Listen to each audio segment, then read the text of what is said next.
अस्सलाम वालेकुम दोस्तों, आप देख रहे हैं सिंध इलेक्ट्रॉनिक्स में हूं नज़ाकत अली।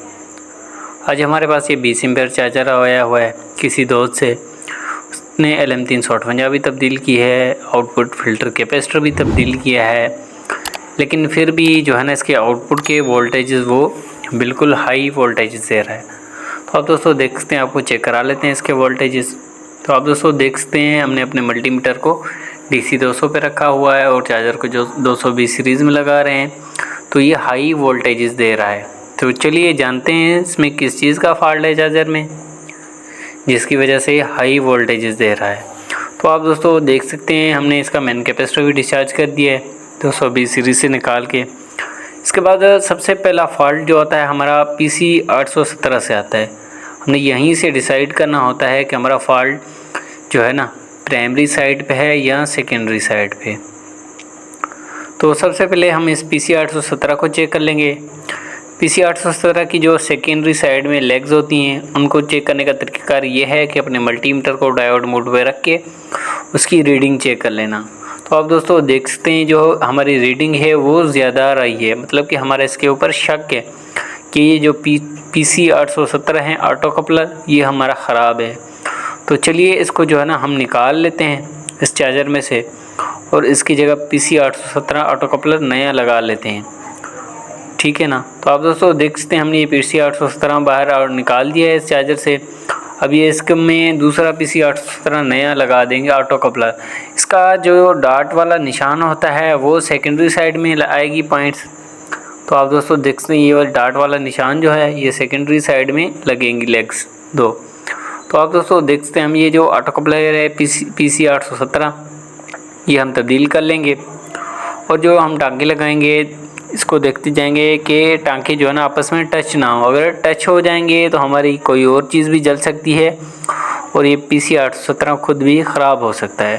तो आप दोस्तों देख सकते हैं, हमने इसमें बोर्ड में लगा दिए। अब इसको अच्छी तरीके से हम टांके कर देंगे और फिर चार्जर को 220 सीरीज़ में लगा के चेक करेंगे क्या है कि हमारे चार्जर में यही फॉल्ट है कि आगे और कोई भी फॉल्ट आता है।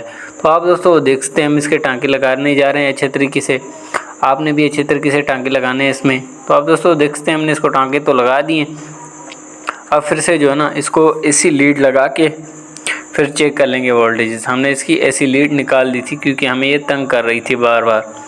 तो आप दोस्तों देख सकते हैं, हमने इसकी AC लीड लगा दिए। अब इसको फिर से 220 सीरीज़ में लगा के वोल्टेजेस चेक कर लेंगे अपने मल्टीमीटर को DC 200 रेंज पे रख के। तो आप दोस्तों देख सकते हैं, हमने इसको 220 सीरीज़ में लगा दिया है और इसके अब आउटपुट वोल्टेजेस चेक कर लेंगे। तो आप दोस्तों देख सकते हैं, हमने जो है ना इसका स्विच ऑफ लगाने जा रहे हैं, ये लगा चुके और इसके जो आउटपुट वोल्टेजेस हैं वो 14.2 हो गए, जो चार्जिंग के लिए बिल्कुल ही बेस्ट हैं। तो आप दोस्तों देख सकते हैं, जो हमारा पहला फॉल्ट हल हुआ वो PC 817 से हुआ। अब इसको जो है ना बैटरी से कनेक्ट करके फिर से चेक कर लेंगे कि आया कि हमारा जो चार्जर है वो लोड उठा रहा है कि नहीं, बैटरी के एम्पेयर दे रहा है कि नहीं। तो आप दोस्तों देख सकते हैं, जैसे ही हमने लगाया है इसको सीरीज़ में, तो ये मतलब कि 1 एम्पेयर 1.5 एम्पेयर दे रहा है बैटरी को चार्जिंग के लिए, जो बिल्कुल भी ठीक नहीं है, जिससे बैटरी चार्ज नहीं हो सकती। तो हमने जो इसकी प्रोटेक्शन है उसको भी शॉर्ट करके देखा, लेकिन फिर भी इसके एम्पेयर नहीं बढ़े। इसके बाद आ जाता है इसका वॉल्यूम जो 20K का होता है, इसको भी हमने शॉर्ट करके देखा, लेकिन फिर भी वही 1.5 एम्पेयर ही दे रहा था। अब इसमें क्या मसला है फिर से देख लेते हैं। अब अपने चार्जर को 220 सीरीज़ से निकाल दिया है हमने और बैटरी से भी डिस्कनेक्ट कर दिया है। तो अब दोस्तों इसका फॉल्ट ये जो पॉइंट वाली रजिस्टर्स होती हैं, ये जो है ना अगर ख़राब हो तब भी जो है ना एम्पेयर चार्जर हमारा नहीं देता, या इसकी वैल्यू जो है ना कम ज़्यादा हो, इसी वजह से भी। तो अब दोस्तों हमने इसकी जो एक पॉइंट वाली स्ट्रिंग निकाल देनी है और इसकी जगह दूसरी 0.47 या 0.22 ओम लगा देनी है, या फिर आप 2 भी लगा सकते हैं। तो आप दोस्तों देख सकते हैं, अगर ये हम 1 लगा देंगे, अगर फिर भी हमारे चार्जर ने लोड मतलब कि नहीं उठाया, तो फिर हमें 2 लगा के चेक करनी पड़ेगी कि क्या आया कि हमारा चार्जर फिर से लोड उठा रहा है कि नहीं। तो आप दोस्तों देख सकते हैं, हमने जो इसकी पॉइंट वाली पहली रेजिस्टेंस थी वो तो हमने निकाल दी है। अब जो हमने इसमें नहीं लगा दिए, फिर नहीं लगा के चेक कर लेंगे। अगर ये हमारी वीडियो आपको पसंद आ जाती है तो हमारे YouTube चैनल सिंध इलेक्ट्रॉनिक्स को ज़रूर सब्सक्राइब करें और बेल आइकन को दबाना ना भूलें, ताकि हर नई आने वाली वीडियो का नोटिफिकेशन आपको बर वक्त तक मिलता रहे। तो आप दोस्तों देख सकते हैं हमने जो है ना ये 0.47 रजिस्टर ये नई लगा दी है।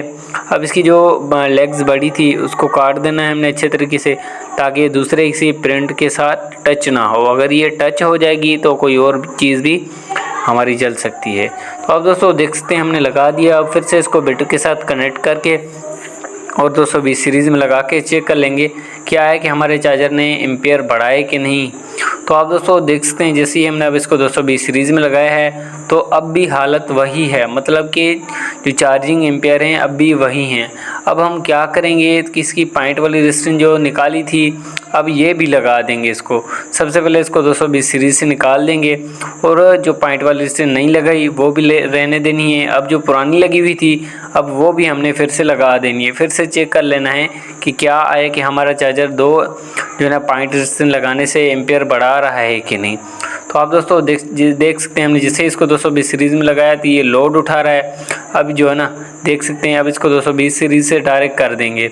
आप दोस्तों देख सकते हैं ये जो है ना एम्पियर भी अच्छे तरीके से अपने एम्पियर दे रहा है और ये सही तरीके से चार्जिंग कर रहा है। अब इसकी ये जो अपनी लीड्स थी ये लगा देंगे और इसका फ़ैन भी अच्छे तरीके से अटैच कर देंगे। तो आप दोस्तों देख सकते हैं हमने अटैच कर दिए हैं। अब जैसे इसको 220 सीरीज़ में लगा रहे हैं लेकिन ये फिर नहीं चल रहा, मतलब कि वापड़ा पे नहीं चल रहा। इसका जो ये अगली तार थी जोड़ वाली वो ख़राब थी, हमने चेक कर ली है। अब इसकी जो आधी तार है वो बिल्कुल ही ठीक है, इसके कनेक्शन लगा दिए। अब इसको 220 सीरीज़ में लगाने जा रहे हैं। तो आप दोस्तों देख सकते हैं हमारा चार्जर बिल्कुल ही ठीक हो चुका है, अच्छे एम्पियर भी दे रहा है और लाल बत्ती भी इसकी ऑन हो चुकी है रेड, और ये अपना फ़ैन भी जो है ना अच्छे तरीके से चला रहा है। तो आप दोस्तों देख सकते हैं आज के हमारे चार्जर में 2 ही फॉल्ट निकले हैं। एक तो जो है ना वोल्टेजेस का फॉल्ट जो PC817 से हल हुआ, और दूसरा फॉल्ट जो है ना इसका जो एम्पियर कम दे रहा था।